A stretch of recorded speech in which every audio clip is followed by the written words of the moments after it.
alors suñu gan niñ leen ko doon waxee El Hadj Malick Diop la moom mooy directeur exécutif plateforme des acteurs non étatiques Serigne Diop ñu ngi lay nuyu di la ziar di la dalal jàmm.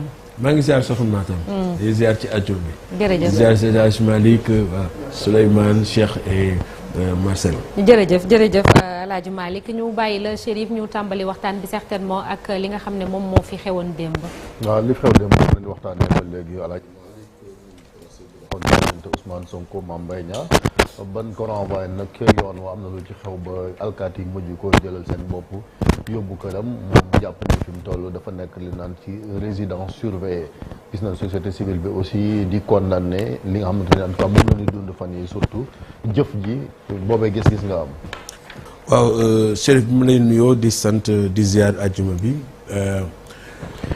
li ñu ci mun jàng rek mooy bis repetita c'est comme si que ñun duñu jàng dara ci sunu ci li amoon bon depuis mars ba léegi ñoo ngi ci benn feuilleton boo xam di xam nañu fu muy jëmee mais je pense que kenn deful jël ay jàngat yoo xam ni anticiper un peu situation bi je pense que li xew démb mën nañu ko regretter parce que c'est des scènes de violence quelque ñun ak ñu ko mën tuddee muy verbal muy des actes yoo xam di posé nañ ko même su fekkee ni police les forces de défense am na ñoom ñoo am légitimité la violence légale mais dañ ko war a natt pour xam fan nan koy utiliser donc voilà un peu situation bi et dañuy ragal mooy que ni dañu nekk ci escalade boo xam bi dafa ñuy yóbbu fii ba 2024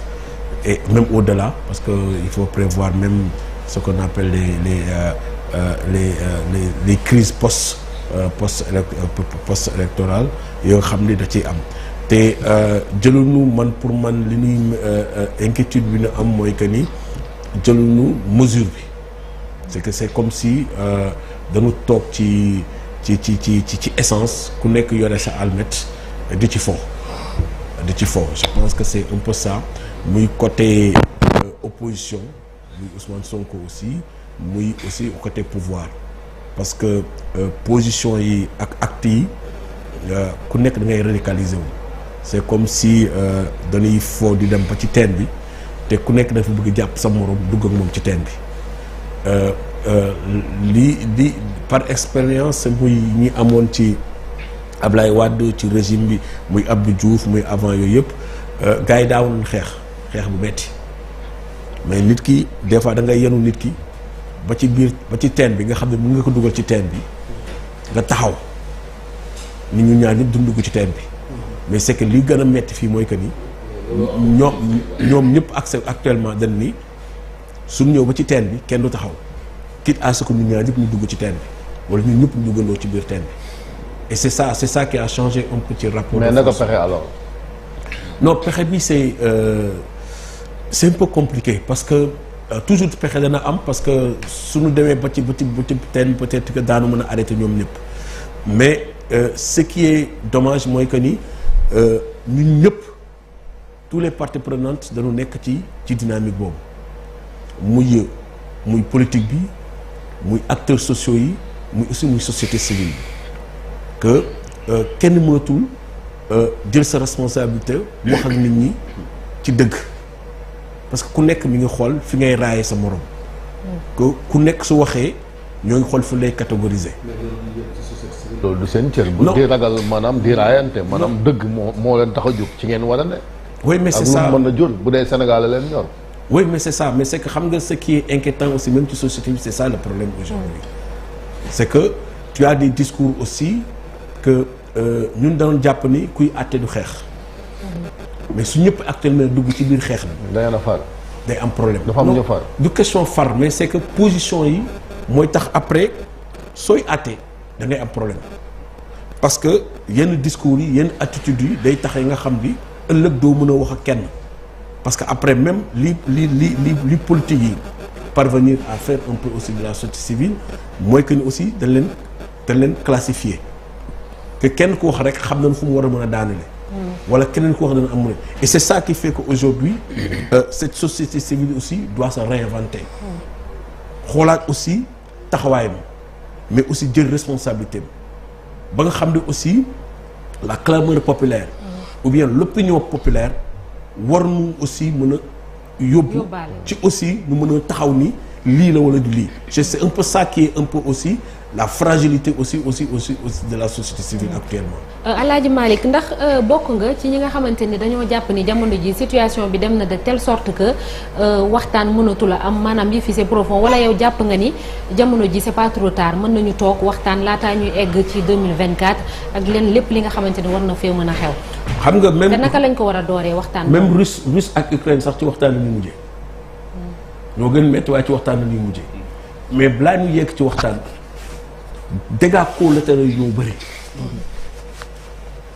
mooy bëri dañ doon wax naan ni même sooy xuloo sóoraaleel jubóo bi ndax soo sóoraaleel jubóo bi am na ay actes yoo xam ne wala am na wax yoo xam ne sax doo ko wax wala doo ko posé ba nga xam ne ëllëg suñuy jubóo bi yomb mais soo xulaalee sooy xuloo jàpp ni loo neex wax loo neex def loo neex laa di foofu loo neex def ëllëg jubóo bi dana metti parce que la nga waxoon na ak la nga defoon donc actuellement c'est ça c'est ces actes que les gens sont en train de poser muy pouvoir que muy opposition et tout ce question pouvoir de muy position ak waa PASTEF c'est ça la réalité des choses. El Hadj Malick xëy na ci prolongement question soxna naata bi bu dëkk tollee fii est-ce que du laaj xëy na ay doxandeem l'extérieur aussi intervenir parce que ni nga décrire situation bi moom mooy que ni amatul kenn koo xam ne am na assez de recul assez de hauteur pour parti yëpp reconnaître ni mën na toog ci diggante bi indi waxtaan indi jàmm est-ce que du foofu la yenn dëkk yi tolloon ba ay Union africaine ay CEDEAO ay UEMOA ak yeneen i kuréel yoo xam ne dañu nekk à l'extérieur ñëw dugg jéem a indi des bons offices. nekk tollaguñu foofu.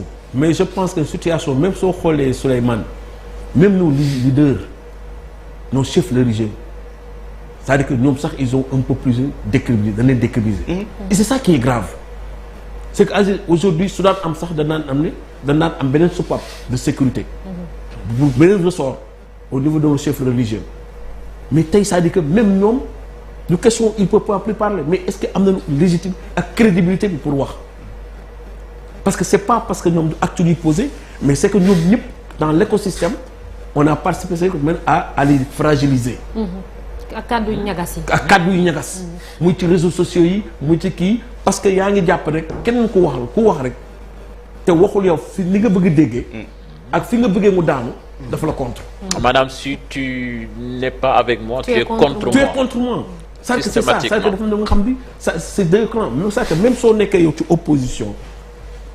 amatoo sañ-sañ am une analyse boo xam ne sax mën nga wax dëgg ñu nekk ci biir opposition que ki nekk pouvoir aussi ki nekk ci biir pouvoir bi amatul sañ-sañ ak analyse pour wax ak ki nekk pouvoir donc da nekk ci benn boo xam ne da nekk pensée unique da nekk ci xam ne dañu am dictature unique journalistes yi sax ci même loolu journalistes yi boo bëggee analyser sax ñu wut fuñ la faral ñii di la saaga ñii di la waaye c'est dans devenu tous les extrêmement secteurs grave. kenn sañatul wax dara et suñu demee ba foofu nag c'est ça qui est grave dans ce pays c'est ça c'est-à-dire dañu yegg ba xam c'est ça que amatul kenn koo xam ne même soo waxee Souleymane on regarde même pas ce que tu dis mais on regarde ta tête c'est ça que même c'est ça qu'on est arrivé et ça qui est inquiétant que même muy société si muy diine ji muy tarixa yi muy tout le monde muy journalistes yi même le secteur privé c'est que tous les actes c'est ça qui est un peu compliqué. même ni ñuy beesale balaa muy acteurs sociaux yi ce soit sëriñ si société civile journalistes yi parce que xëy na ñu koy def looloo seen objectif. c'est ça loolu bëgg mais buñ seddee ci loolu dañ leen def li leen gënal war na tax tere quand même ni ñu jël seen responsabilité leen war ñu def ko sachant que réew mi bon ñun ñoo ko bokk bu dee kilifa dine ñoom ñoo njabootee ñi fi nekk donc intimidation warul tax lu ñu mën a am ñu teree jël seen responsabilité. mais xam nga soo demee ba ci comme li wax même soo demee ba ci biir kilifa bi famille religieuse yi même clivage boobu daf si dugg c'est ça c'est-à-dire xam nga c'est comme si on apprend ça que jëluñu la mesure du danger qui nous attend. c'est profond. c'est profond c'est-à-dire que même ci biir diine yi c'est que on a tout politisé amatul kenn ko am on a tout politisé politisateur dafa dem à outrance et ce qui est grave mooy que ni et on le dit même pas c'est que même dans les forces de défense c'est que am na ay positions mais on ne le dit pas c'est-à-dire que aujourd'hui pourquoi ñuy attaquer systématiquement les forces de l'ordre sous le top management les généraux les commissaires etc. c'est aussi c'est-à-dire que on est en train aussi de filtrer c'est-à-dire que c'est-à-dire que ce clivage là même au sein des forces de défense que ñii ñoo baax ñii ñoo bon c'est-à-dire que le justice moom est pratiquement par terre.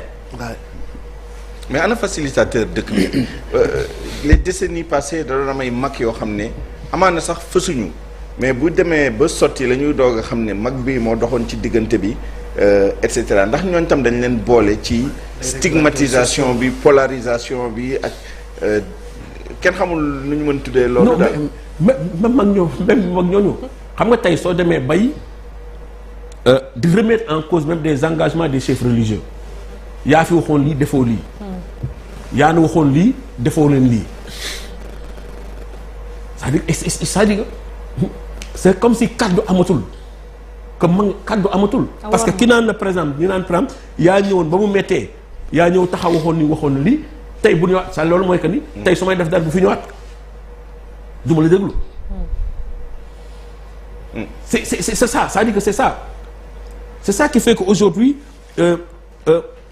société civile bi nga xam ne par exemple amoon nañu ñu bëri amoon nañu équidistance boobu jël ay combats yoo xam ni moi je le dis au niveau de la structure qui polarise la plateforme plusieurs organisations là mais c'est-à-dire que am na mode yoo xam ne c'est pas notre mode opératoire.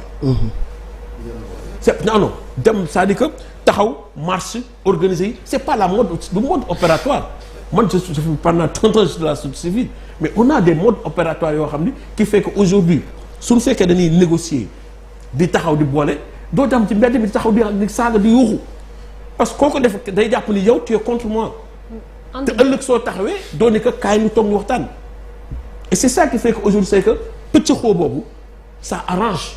mais entre 2011 2012 est-ce que amul woon tam ñu bokk ci société civile bi tam ñu doon marche tamit comme yi ngay wax nii di def yooyu ba nga xam ne maître Abdoulaye Wade dafa bëggoon am 3e candidature. mais am na ñu doon marche amuñu lu yuuxu mais am na ñoo xam ne taxawoon ci suuf di liggéey. di arbitrer. que su guddee ñu taxaw wax ak kii toog c'est que équilibre yooyu lan amatul c'est que dañu dem ba catégorie c'est-à-dire que c'est comme si on est dans 2 blocs. c'est ça la réalité.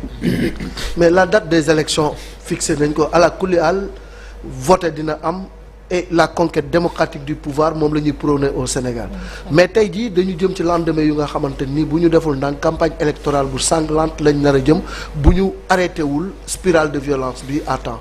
mais effectivement xam nga tey li naan le compte à rebours est lancé. Ouais. c'est-à-dire que bi ñu programme bi ñu avec le décret. qui fixe et convoque le corps électoral. c'est-à-dire que c'est inéluctable maintenant on y va directement. te Sénégal c'est-à-dire que musul reporter ay élections surtout présidentielles xalaatu ko parce que c'est ça reporter ay élections wala ay yoon moo tax ñu naan ay discuter ay reporter ay élections c'est qu'il ne voit pas ban danger moo am ci report élection. parce que ki am ak légitimité c'est-à-dire que tu détruis toute légitimité. on l'a vu en RDC par exemple. toute légitimité. Non, même local ak yooyu c'est-à-dire que tu détruis toute légitimité même le maire. On l'a fait ici plusieurs fois. On l'a fait non ça moom c'est dans notre ADN reporter les élections locales etc. Heureusement que. présidentielle jusqu'à présent xalaatu sax waru sax tof arrêter nii pour que parce que reporter ko mooy tourner le pays au chaos parce que ñi fi nekk sax am légitimité kenn xamul kenn leur légitimité est contestée. quitte à ce que maintenant su amul ay élections donc l'élection présidentielle va se tenir ça c'est sûr certain parce que le compte à rebours a été lancé on va ouvrir la révision des listes lancer les systèmes de parrainage donc le rétroplanning est déjà là xam na chaque mois voilà et aujourd'hui imaginez tey lii nu am nii suñu demee ci campagne électorale. El Hadj Malick nu mu tuddati yaa ngi doon wax sànq ci position nu mu tuddati société civile ni mu war a doxalee jamono yi passé par exemple gis nañ fi Alioune Tine mu dem seeti leader mel Ousmane Sonko toog añ ak moom léegi kooku noonu waa borbale ban bët lañ koy xoolee est-ce que dañuy wax ni que kii il n'est plus maanaam légitime pour am taxawaay neutre bi war wala li mu def loolu yoon la. non au-delà de ce cas c'est ça moom la doon expliquer léegi c'est-à-dire que xam nga tey ku nekk mën nga am sa position assumer ko mais aussi il faut que ñu xam aussi yow sa posture ak demee lan nga war a mën taxaw di wax ak lan nga mën taxaw di def c'est un peu ça moi je pense que ce que je dis toujours ak ñun en société civile il faut que ñu xoolaat suñu bopp il faut que c'est-à-dire qu'on redéfinisse notre position parce que ku nekk mën nga taxaw ni société civile nga ëllëg ñu gis la ci liste électorale soit après nga nekk député ci benn camp et cetera après tu reviens un peu c'est ñëw société civile c'est-à-dire que amul c'est-à-dire que chacun est légitime pour dire que moi je suis société civile. Il y a pas suffisamment de distance. Mais il y a pas de distance. Il y a pas de distance. Il faut qu'on arrive maintenant à dire maintenant à un certain moment voilà qui peut parler et qui agit au nom de la et qu'on assume nos positions. Problème c'est problème da ngay assumer ses positions. Quand tu fais de la politique. Tu dis moi je fais de la politique. Et les positions que je prends, les discours que je prends, c'est des positions politiques. Et tu l'assumes. Mais quand tu es dans la société civile, assumer la société civile et tu ne fais pas de la politique. Il y a certainement d'autres exemples parce que ku mel ni Cheikh Tidiane Dièye moom dañ ko xamee woon ci société civile mais ba mu demee bay politique dafa ne léegi bokkatul société civile léegi dafay politique donc c'est une position qui est claire. Claire et nette et ça il l'assume. Et suñu wax daan xam fu muy waxee. Et daan mën xam fu ñu koy catégoriser. Mais le problème mooy que ni mooy que ni suppu kànja bi. su la neex nga bool ci jën su la neex nga bool ci yàpp su la boo wax nga c'est ça qui pose problème. C'est ça qui embrouille aussi le discours de la société civile. Alors, à certain moment nag il faut que ñun ñi nga xam ne c'est-à-dire on ne fait pas de la politique. kenn xamul ci benn parti politique pendant 15 ans 20 ans on est dans le secteur il faut qu'on puisse à un certain moment aussi prendre notre responsabilité pour dire que aussi voilà la société civile voilà les gens qui agissent et qui non pour la société civile. Et qui parlent pour la société civile. Mais pas des gens xam ni dañuy enjamber la société civile.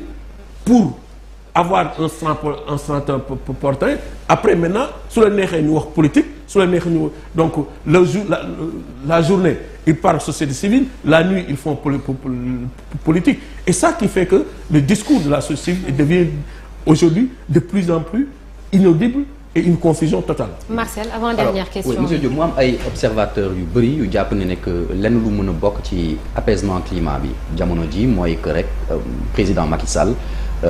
létt wala mu firi askan wi ci wàllu troisième candidature yaakaar nga ne bu ko déclaré woon tey dans le sens que tout le monde en tout cas la grande majorité di ko xaare mooy que mu wax ne du nekk candidat loolu dina mën a bokk ci luy mën a apaiser la tension. xam nga c'est Marcel c'est comme nous sommes dans un pays qui n'est pas normal. C'est que dans la normalité. Il y a des choses comme c'est le problème c'est comme si on marche à l'envers. À recul. C'est ça. C'est que tout fii rien on est dans une anormalité totale. Cour des comptes su génnee c'est tout à fait normal il devait même pas de débat. Il a fait son travail les choses devaient se poursuivre il devait même pas y avoir de débat. Mais on a convoqué un citoyen au tribunal il doit répondre il doit y avoir même pas c'est-à-dire que de débat autour de cela. Xam nga quelqu'un le mandat c'est 2 ans donc c'est à 2 ans. Donc il doit y avoir même pas de débat. Mais c'est qu'on est dans un pays pour moi c'est que c'est l'anormalité qui devient maintenant la règle. Tout est sous de débat, de discussion. C'est comme si on se fixe par les règles et que le problème c'est qu'on n'a même plus de c'est-à-dire que pays boo xam ne naan ngor amatu fi kaddu amatu fi. On a perdu cela. C'est ça qui fait mal. On a perdu cela. Mais le common law kenn bindu ko. C'est pas écrit. Tu te mets en Angleterre, il y a pas de loi, il y a pas de texte. Effectivement. Amul constitution. Le principe d'habeas corpus. Mais dañu jàpp ci nit jiit du jàng rek. Nit ki fi kenn jàng. Du fi gën a am. Mais ki ni gën a wóolu la. Ci kàddoom. Ci diineem, ci taxawaayam, ci comportement am. Ku koy jiit. C'est pas le plus savant, c'est pas le plus riche. Mais mooy ki nga xam ne moom lañu wóolu te wóolu ci doxin la. C'est ça c'est-à-dire qu'il faut qu'on revienne à cela dans un pays normal. C'est ça qui a forgé Sénégal, la démocratie sénégalaise judduwul en 2000. la démocratie judduwul en 2012. L'opposition judduwul en 2000 judduwul en 2012. Wade a fait 26 ans d'opposition. 26 ans. Et on a eu des moments terribles yoo xam ne pays bi mënoon na basculer mais il y a un discours ce qu'on retient sur Wade c'est quoi? C'est ça. L'opposition Wade, ce qu'on retient sur l'opposition Wade, c'est que je ne marcherai pas sur des cadavres pour accéder au palais. C'est-à-dire que l'opposition Wade, c'est ça qu'on en 26 ans, c'est ça qu'on retient. ma ne heure bi waroon naa bokk ci néew yi parce que jour ba mu koy wax maa ngi woon ca rassemblement. Voilà. C'est ça. Comment sortir de l'ornière actuellement dans un contexte où yow mi ni nga waxee nii léegi Mali. tey jii. waa Pastef dañ naan la ku neutre da nga complice. C'est-à-dire pour nga mën a indi dialogue il faut nga neutre mais tey jii y a pas de place pour la neutralité ci situation bu ñu nekk bi nga dem ci beneen côté bi nit ñi ne la waaw ñun rek ngeen di dal xool leen Ousmane Sonko et cetera sànq li nga wax nii ne président nii la war a taxawee citoyen bu ñu ko convoqué nii la ñu war a taxawee ce discours là ne marche plus. Ça n'opère plus dans ce pays c'est-à-dire lii ni nga waxee nii. Après nga xool commentaire yi les gens vont te dire non si tu es neutre c'est que tu es complice. Mais comment sortir de l'ornière? C'est ça la question objectivement. Il faut l'assumer assumer ça. C'est que le problème est que ni moi je suis à l'aise de parler avec le pouvoir j'ai dit et de parler avec l'opposition. C'est ça. C'est ça le problème. C'est-à-dire qu'on me voit, c'est-à-dire que préparer le forum mondial de l'économie sociale et solidaire avec la ville de Dakar. Je suis à côté de Bac et je suis à l'aise de mobiliser l'État avec l'État pour qu'on puisse aller ensemble et travailler sur ces questions, que l'expérience de Forum de l'eau, nous bonne que vivre, etc. Parce que c'est Dakar, parce que c'était des événements, c'est ça. Parce qu'on a cette posture-là. Maintenant, les gens, ça dit que ceux qui font la confusion, ils sont dans une stratégie de confusion. Comme oui, État, oui, une partie de l'opposition. Confusion, bon, il faut arranger. Une confusion. Les gens n'auront pas choix de n'en qui c'est ça le problème. Le pouvoir, il risque d'être par terre et dans la rue. Et le premier venu risque de le ramasser. C'est ça qui est dangereux. Chérif, dernière question oui loolu moom musiba la Chérif dernière question wax na lépp. jeex na merci beaucoup kon jërëjëf El Hadj Malick Diop. ñu ngi lay sant di la gërëm pour une fois Chérif Dia nekkul di xëccoog man kàddu gi di foqati. Merci beaucoup El Hadj Malick Diop di fàttali ni yaay directeur exécutif plateforme des acteurs non étatiques ñu ngi lay ñaanal àjjuma ak jàmm jërëjëf. jërëjëf soxna merci beaucoup jërëjëf. ñu jàll ci l'observateur ak record li ñu xëyee tey.